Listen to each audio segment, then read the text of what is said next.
जय श्री राधे प्रिय मित्रों। आज मैं आपको श्रीमद् भगवत गीता के महात्म्य के बारे में बताने जा रही हूँ। यह महात्म्य पद्म पुराण के उत्तरखंड अध्याय 175 से अध्याय 192 तक से लिया गया है।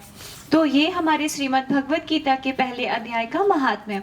श्री पार्वती जी ने कहा कि भगवान आप सब तत्वों के ज्ञाता हैं। आपकी कृपा से मुझे श्री विष्णु संबंधी नाना प्रकार के धर्म सुनने को मिले जो समस्त लोक का उद्धार करने वाले हैं। देवेश, अब मैं गीता का महात्म्य सुनना चाहती हूँ जिसका श्रवण करने से श्री हरि में भक्ति बढ़ती है। श्री महादेव जी बोले, जिनका श्री विग्रह अलसे के फूल की भांति श्याम वर्ण का है, पक्षीराज गरुड़ ही जिनके वाहन है, जो अपनी महिमा से कभी च्युत नहीं होते तथा शेषनाग की सेया पर शयन करते हैं, उन भगवान महाविष्णु की हम उपासना करते हैं। एक समय की बात है, मूढ़ दैत्य के नाशक भगवान विष्णु शेषनाग के रमणीय आसन पर सुखपूर्वक विराजमान थे। उस समय समस्त लोगों को आनंद देने वाली भगवती लक्ष्मी ने आदर पूर्वक प्रश्न किया। श्री लक्ष्मी जी ने पूछा कि भगवान, आप संपूर्ण जगत का पालन करते हुए भी अपने ऐश्वर्य के प्रति उदासीन से होकर जो इस क्षीर सागर में नींद ले रहे हैं, इसका क्या कारण है? श्री भगवान बोले, शोमुखी, मैं नींद नहीं लेता हूँ, अपितु तत्व का अनुसरण करने वाले अंतर्दृष्टि के द्वारा अपने ही माहेश्वर तेज का साक्षात्कार कर रहा हूँ। देवी, यह वही तेज है जिसका योगी पुरुष कुशाग्र बुद्धि के द्वारा अपने अंतःकरण में दर्शन करते हैं तथा शिष्य मीमांसक विद्वान वेदों का सार तत्व निश्चित करते हैं। वह माहेश्वर तेज एक अजर प्रकाश स्वरूप आत्मरूप रोग शोक से रहित तथा अखंड आनंद का पुंज निष्पन्द निरीह तथा दैत्य रहित है। इस जगत का जीवन उसी के अधीन है, मैं उसी का अनुभव करता हूँ। देवेश्वरी, यही कारण है कि मैं तुम्हें नींद लेता सा प्रतीत हो रहा हूँ। श्री लक्ष्मी जी ने कहा, ऋषिकेश, आप ही योगी पुरुषों के ध्येय हैं। आपके अतिरिक्त भी कोई ध्यान करने योग्य तत्व है? यह जानकर मुझे बड़ा कौतूहल हो रहा है। इस चराचर जगत की सृष्टि और संसार करने वाले स्वयं आप ही हैं। आप सर्वसमर्थ हैं। इस प्रकार की स्थिति में होकर भी यदि आप उस परम तत्व से भिन्न हैं तो मुझे उसका बोध कराइए। श्री भगवान बोले, प्रिय, आत्मा का स्वरूप दैत्य और अदैत्व से पृथक भाव और अभाव से मुक्त तथा आदि और अंत से रहित है। शुद्ध ज्ञान के प्रकाश से उपलब्ध होने वाले तथा परमानंद स्वरूप होने के कारण एकमात्र सुंदर है। वही मेरा ईश्वरीय रूप है।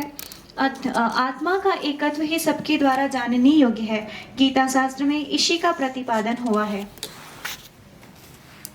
अमित तेजस्वी भगवान विष्णु के ये वचन सुनकर लक्ष्मी देवी ने शंका उपस्थित करते हुए कहा, भगवान, यदि आपका स्वरूप स्वयं परमानंदमय और मनवाड़ी की पहुंच से बाहर है तो गीता कैसे उसका बोध कराती है? मेरे संदेह का आप निवारण कीजिए। श्री भगवान बोले, सुंदरी, सुनो, मैं गीता में अपनी स्थिति का वर्णन करता हूँ। क्रमशः 5 अध्यायों को तुम 5 मुख जानो, 10 अध्यायों को 10 भुजाएं समझो तथा 1 अध्याय को उदर और 2 अध्यायों को दोनों चरण कमल जानो। इस प्रकार यह 18 अध्यायों की वांगमय ईश्वरीय मूर्ति ही समझनी चाहिए। यह ज्ञान मात्र से ही महान पातकों का नाश करने वाली है। जो उत्तम बुद्धि वाला पुरुष गीता के 1 या आधे अध्याय का अथवा आधे या चौथाई श्लोक का भी प्रतिदिन अभ्यास करता है, वह सुशर्मा के समान मुक्त हो जाता है। श्री लक्ष्मी जी ने पूछा कि देव, सुशर्मा कौन था, किस जाति का था और किस कारण उसकी मुक्ति हुई? श्री भगवान बोले, प्रिय, सुशर्मा बड़ी खोटी बुद्धि का मनुष्य था। पापियों का तो वह शिरोमणि ही था। उसका जन्म वैदिक ज्ञान से शून्य एवं क्रूरता पूर्ण कर्म करने वाले ब्राह्मणों के कुल में हुआ था। वह न ध्यान करता था, न जप, न होम करता था, न अतिथियों का सत्कार। वह लंपट होने के कारण सदा विषयों के सेवन में ही आसक्त रहता था। हल जोतता और पत्ते बेचकर जीविका चलाता था। उसे मदिरा पीने का व्यसन था तथा वह मांस भी खाया करता था। इस प्रकार उसने अपने जीवन का दीर्घ काल व्यतीत कर दिया। एक दिन मूढ़ बुद्धि सुशर्मा पत्ते लाने के लिए किसी ऋषि की वाटिका में घूम रहा था। इस बीच में काल रूपधारी काले सांप ने उसे डस लिया। सुशर्मा की मृत्यु हो गई। तदंतर वह अनेक नरकों में जा वहां की यातनाएं भोगकर मर्त्य लोक में लौट आया और वह बोझ होने वाला बैल हुआ। उस समय किसी पंगु ने अपने जीवन को आराम से व्यतीत करने के लिए उसे खरीद लिया। बैल ने अपनी पीठ पर पंगु का भार ढोते हुए बड़े कष्ट से 7-8 वर्ष बिताए। एक दिन पंगु ने किसी ऊंचे स्थान पर बहुत देर तक बड़ी तेजी के साथ उस बैल को घुमाया। इससे वह थककर बड़े वेग से पृथ्वी पर गिरा और मूर्छित हो गया। उस समय वहां कुतूहलवश आकृष्ट हो बहुत से लोग एकत्रित हो गए।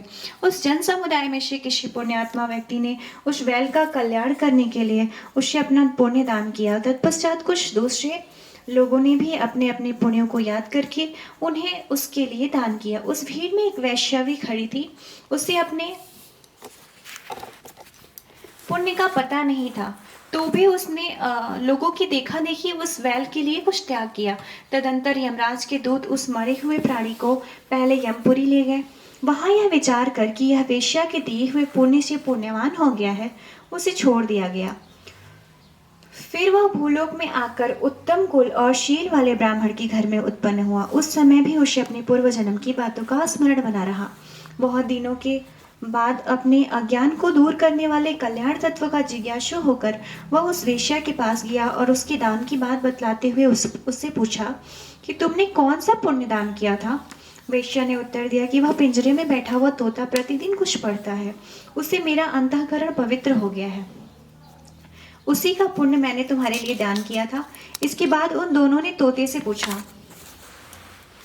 तो उस तोते ने अपने पूर्व जन्म का स्मरण करके प्राचीन इतिहास कहना प्रारंभ किया। शुक बोला, पूर्व जन्म में मैं विद्वान होकर भी विद्वता के अभिमान से मोहित रहता था। मेरा राग द्वेष इतना बढ़ गया था कि मैं गुणवान विद्वानों के प्रति भी ईर्ष्या भाव रखने लगा। फिर समयानुसार मेरी मृत्यु हो गई। मैं अनेक घृणित लोकों में भटकता फिरा। उसके बाद इस लोक में आया। सद्गुरु की अत्यंत निंदा करने के कारण तोते के कुल में मेरा जन्म हुआ। पापी होने के कारण छोटी अवस्था में ही मेरे माता पिता से वियोग हो गया। एक दिन मैं ग्रीष्म ऋतु में तपे हुए मार्ग पर पड़ा था। वहां से कुछ श्रेष्ठ मुनि मुझे उठा लाए और महात्माओं के आश्रय में आश्रम के भीतर एक पिंजरे में उन्होंने मुझे डाल दिया। वहीं मुझे पढ़ाया गया। ऋषियों के बालक बड़े आदर के साथ गीता के प्रथम अध्याय की आवृत्ति करते थे। उन्हीं से सुनकर मैं भी बारंबार पाठ करने लगा। इसी बीच में एक चोरी करने वाले बहेलिये ने मुझे वहां से चुरा लिया। तत्पश्चात इस देवी ने मुझे खरीद लिया। यही मेरा वृतांत है जिससे मैंने आप लोगों से बता दिया। पूर्व काल में मैंने इस प्रथम अध्याय का अभ्यास किया था, जिससे मैंने अपने पापों को दूर किया है। फिर उसी से इस वेश्या का भी अंतःकरण शुद्ध हुआ है और उसी के पुण्य से द्विजश्रेष्ठ सुशर्मा भी पाप मुक्त हुए हैं। इस प्रकार परस्पर वार्तालाप और गीता के प्रथम अध्याय के महात्म्य की प्रशंसा करके वे तीनों निरंतर अपने अपने घर पर गीता का अभ्यास करने लगे। फिर गीता ज्ञान प्राप्त करके वे मुक्त हो गए। इसलिए जो गीता के प्रथम अध्याय को पढ़ता है, सुनता है तथा अभ्यास करता है, उसे इस भव सागर को पार करने में कोई कठिनाई नहीं होती। तो प्रिय मित्रों, ये है पहले अध्याय का महात्म्य जो है। बाकी के अध्याय के महात्म्य को मैं नेक्स्ट वीडियो में अपलोड करूंगी, तो चैनल पे बने रहें।